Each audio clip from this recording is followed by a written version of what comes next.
नमस्कार, कृषि न्यूज में आप सभी का स्वागत है। मैं हूं आपके साथ अश्विनी वानखड़े। आइए रुक करते हैं इस वक्त ये टॉप हेडलाइंस की ओर। ड्रोन पर किसानों को सब्सिडी के साथ साथ बेरोजगारों को भी रोजगार, सरकार का है बड़ा प्लान।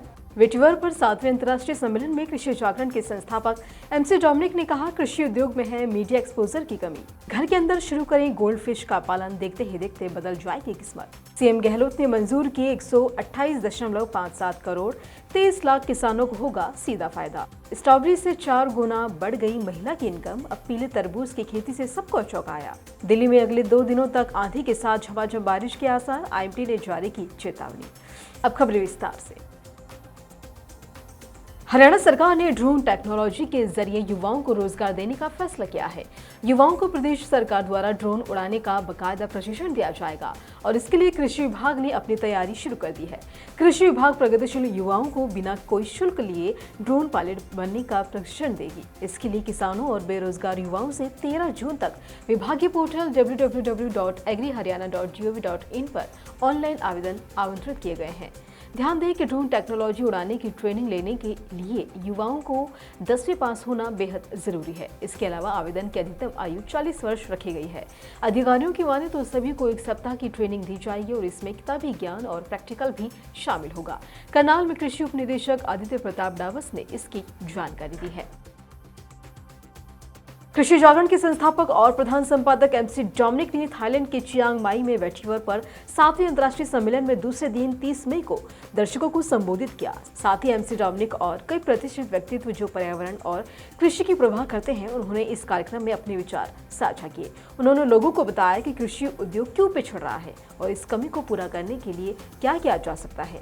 वहीं एमसी डोमिनिक के अनुसार कृषि उद्योग को मीडिया उद्योग में पर्याप्त एक्सपोजर नहीं मिल रहा है, जो लोगों के बीच संचार के माध्यम के रूप में कार्य करता है। उन्होंने कहा कि हमारे पास एंटरटेनमेंट इंडस्ट्री है जो ठीक तरह से काम भी कर रहा है, लेकिन कृषि उद्योग नहीं।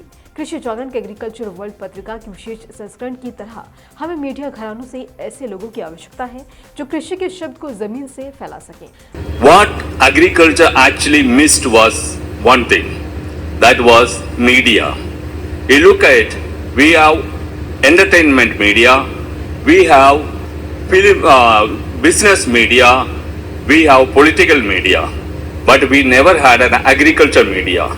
Because that you see Grimshaw, Jim Smile, Dr. now talked about lot of things on vetiver, but it was not reaching to the farming community and they were not glamorized as the heroes of agri community. We needed people, a media house who could take their message to the ground.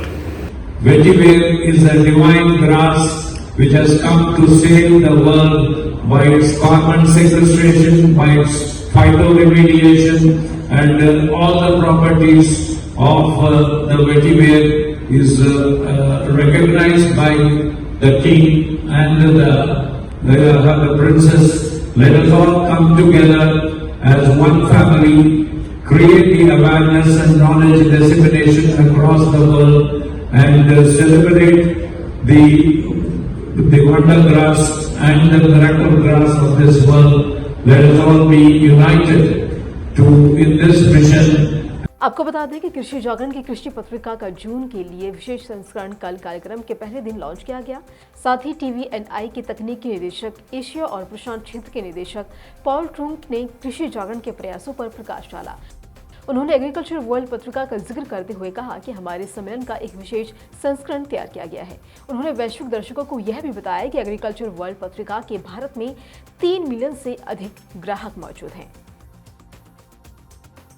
लोगों को लगता है कि सिर्फ पारंपरिक खेती से ही अच्छी कमाई की जा सकती है, लेकिन ऐसी बात नहीं है। अगर किसान चाहे तो गोल्ड फिश के पालन से भी अच्छा मुनाफा कमा सकते हैं और खास बात यह है कि लोग गोल्ड फिश को लकी मानते हैं। लोगों का मानना है कि यात्रा पर निकलने से पहले गोल्ड फिश का दर्शन करना लकी होता है। इसका दर्शन करने से यात्रा अच्छी तरह से कट जाती है, रास्ते में किसी तरह की कोई परेशानी नहीं होती। इसलिए मार्केट में इसकी डिमांड लगातार बढ़ती जा रही है। ऐसे में किसान अगर गोल्ड फिश का पालन करते हैं तो उनकी इनकम बढ़ जाएगी। जानकारी के मुताबिक इंडिया में गोल्ड फिश का बिजनेस बहुत तेजी से फैल रहा है और काफी अच्छे से ग्रोथ भी कर रहा है। गोल्ड फिश का पालन करने के लिए बहुत ज्यादा जगह और पानी की जरूरत नहीं पड़ती है। आप कमरे में भी गोल्ड फिश का पालन कर सकते हैं। अगर आप गोल्ड फिश का पालन शुरू करना चाहते हैं तो सबसे पहले मार्केट से एक बड़ा सा एक्वेरियम खरीद कर लाएं और उसमें गोल्ड फिश के सीड डाल दें। राजस्थान के किसानों के लिए खुशखबरी है, उन्हें अब खेती शुरू करने से पहले बीज नहीं खरीदना पड़ेगा। दरअसल सरकार उन्हें खुद बीज की मिनी किट उपलब्ध करवाएगी। इसके लिए मुख्यमंत्री अशोक गहलोत की सरकार ने 128.57 करोड़ रुपए की फाइनेंशियली प्रपोजल को मंजूरी दे दी है। खरीफ फसलों की बुवाई से पहले किसानों को बीज की मिनी किट मिल जाएगी और खास बात तो यह है कि बीज मिनी किट के एवज में किसानों से कोई रकम भी नहीं ली जाएगी, यानी कि किसानों को फ्री में ही बीज की मिनी किट दी जाएगी। अक्सर पश्चिम उत्तर प्रदेश में किसान सिर्फ गन्ने की और गेहूं की खेती करते हैं, लेकिन अब ऐसा नहीं हो रहा है। यहाँ पर किसान अब बागवानी फसलों के साथ साथ विदेशी फ्रूट्स की भी खेती कर रहे हैं। इससे किसानों को अच्छी इनकम भी मिल रही है। दरअसल इटावा जिले की एक महिला किसान ने पीले तरबूज की खेती कर लोगों के सामने मिसाल पेश की है। साथ ही इस महिला ने अपने खेत में ड्रैगन फ्रूट और स्ट्रॉबेरी भी उगा रखी है। अब ये महिला दूसरे किसानों के लिए प्रेरणा सोर्स बन रही है। जानकारी के मुताबिक महिला किसान का नाम मंत्रवती है और वह इटावा के जसवंत नगर स्थित नगला मिखन गाँव की रहने वाली है। वे अपने पति के साथ बागवानी फसलों की खेती कर रही हैं। महिला ने बताया कि पारंपरिक फसलों की खेती में उसे उतना मुनाफा नहीं मिल रहा था। ऐसे में उसने पति के साथ मिलकर स्ट्रॉबेरी की खेती शुरू की। इससे उसे 4 गुना अधिक मुनाफा प्राप्त हुआ। इसके बाद बागवानी फसलों की ही खेती करने लगी और इस साल उसने पीले तरबूज की खेती की है। इसके खेत में पीले तरबूज की फसल तैयार हो गई है।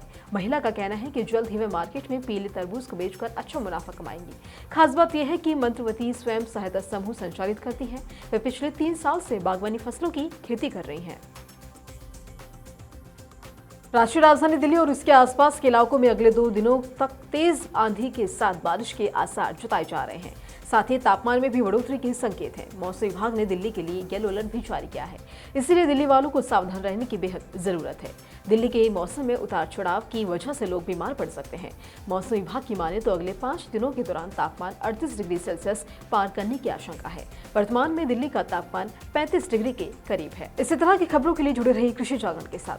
धन्यवाद।